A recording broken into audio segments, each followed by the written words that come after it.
Baspa supremo Mayawati विधानसभा चुनाव के नतीजे आते ही मिशन 2024 की तैयारियों में जुट गई हैं। बसपा ने राष्ट्रीय स्तर पर नए सिरे से जिम्मेदारियां तय कर दी हैं। अपने परिवार को भी अब मायावती साथ में ले आई हैं। भाई आनंद कुमार और भतीजे आकाश आनंद को अहम जिम्मेदारियां दी गई हैं।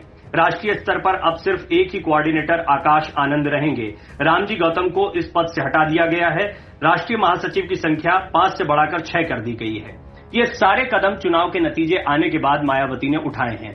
उन्हें लग रहा था कि उनका वोटर साइलेंटली उन्हें वोट करेगा और इस बार वो कुछ अच्छी सीटें लेकर आ पाएंगी। लेकिन 2022 के विधानसभा चुनाव में मायावती महज एक सीट पर सिमट कर रह गई हैं। यही वजह है कि उन्होंने 2024 के चुनाव के लिए एक बड़ी रणनीति बनाई है। उन्होंने 5 बिंदुओं पर काम करना शुरू किया है। ये 5 ऐसे पॉइंट हैं जिस पर काम करके मायावती अपनी खोई हुई ताकत को वापस हासिल कर सकती हैं और 2024 में बीजेपी के साथ साथ समाजवादी पार्टी को भी कड़ी टक्कर दे सकती हैं। आइए हम आपको बताते हैं कि वो 5 बिंदु कौन से हैं जिन पर मायावती काम कर रही हैं।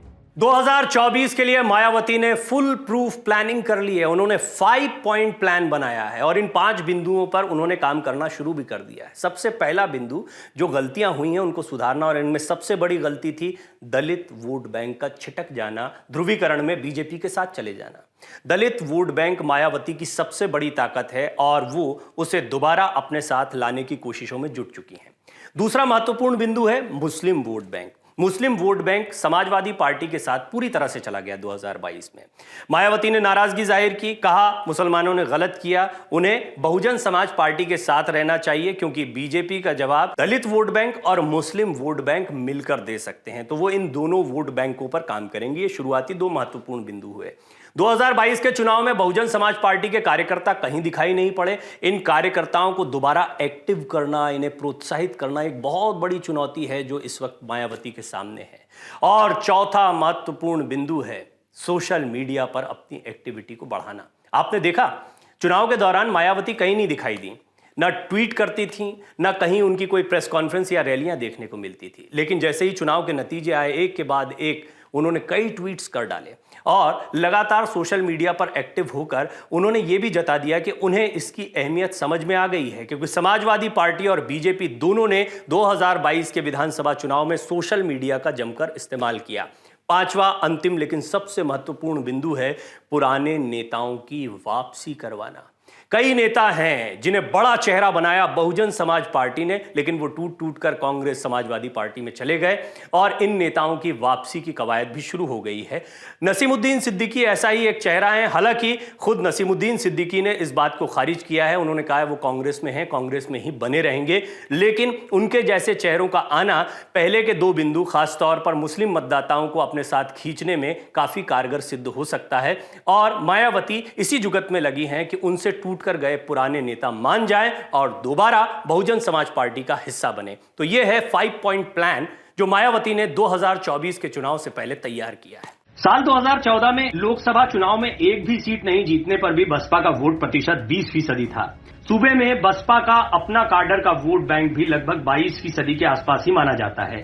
साल 2022 के विधानसभा चुनाव में बसपा महज एक सीट जीत पाई। हैरान करने वाली बात यह रही कि बसपा के जिन नेताओं के कंधों पर सारी जिम्मेदारी थी वो भी इस चुनाव में कोई खास करिश्मा नहीं दिखा पाए और बसपा का मत प्रतिशत 12.88% तक रह गया।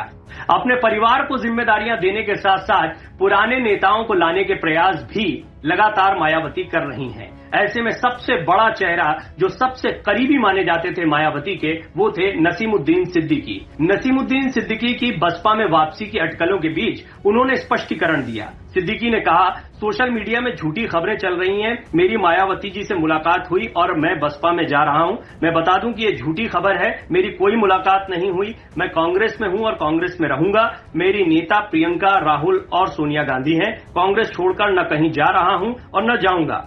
कभी बसपा के कद्दावर नेता रहे नसीमुद्दीन बसपा सुप्रीमो मायावती के बेहद खास माने जाते थे। वो मायावती सरकार के ताकतवर मंत्री थे। लेकिन सिर्फ नसीमुद्दीन सिद्दीकी ही नहीं, ऐसे कई चेहरे हैं जो बसपा को छोड़कर अन्य दलों के साथ चले गए हैं। यदि मायावती को अपनी ताकत बढ़ानी है तो उन्हें अपने इन पुराने चेहरों को साथ में लेकर आना पड़ेगा और दलित और मुस्लिम वोट बैंक को दोबारा अपने लिए मजबूत करना होगा। वीडियो डेस्क, अमर उजाला.com। डाउनलोड करें अमर उजाला ऐप और पाएं खबरें लगातार। अगर आप ये वीडियो YouTube पर देख रहे हैं तो हमारे चैनल को सब्सक्राइब करें और बेल आइकन को दबाना ना भूलें। अगर आप Facebook पर ये वीडियो देख रहे हैं तो हमारे पेज को लाइक करें।